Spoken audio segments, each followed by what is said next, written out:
хэрэглэгч та эрчим хүчний хэрэглээгээ багасгаж аль болох байнгын болон сэргээгдэх эрчим хүчээ хэрэглэж заншаарай.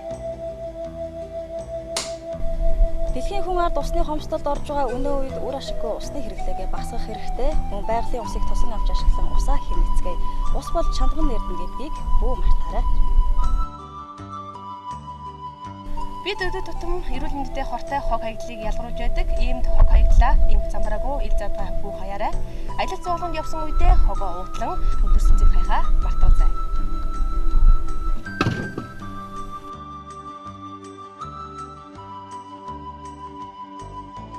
Техник технологи, соёл иргэншлийн хөгжлийг даган бидний эргэн тойронд эрүүл орон зай багасч, амьсгалдаг агаар улам бохирцоор байна. Тиймээс орчноо өөрийн гişиг цэвэр цэмцгэр байлгаарай. Байгаль гарч явган аяллыг дэмжиж, дугуй унаж цаашаарай. Цэвэр агаар эм гэдгийг санаж, эко аялал жуулчлалыг дэмжээрэй.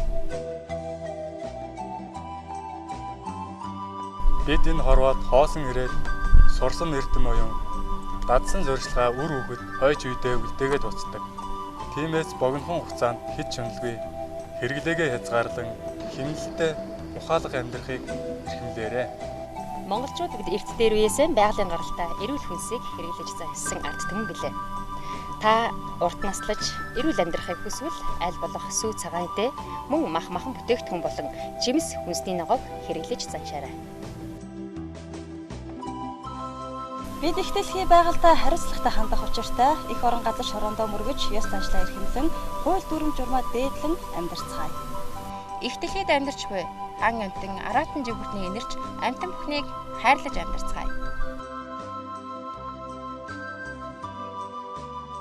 Сургууль цэцэрлэгийн орчинд ногоон уламжлал боловсролыг түгээн ан амтны тухай үлгэр домог ярьж өгч их дэлхийг хайрлахад сургаарай. Алунгой хатны эм нэгдлийн 5 сумны сургаалыг санаж, эвлэлдэн нэгдэж айл хотол ахам дүүсээрээ амар амгалан байж, дэлхийн эм нэгдлийн бэлэгдэл Алунгой хатан ээжийн эв 5 сумны сургаалыг эрхэмлээрэй.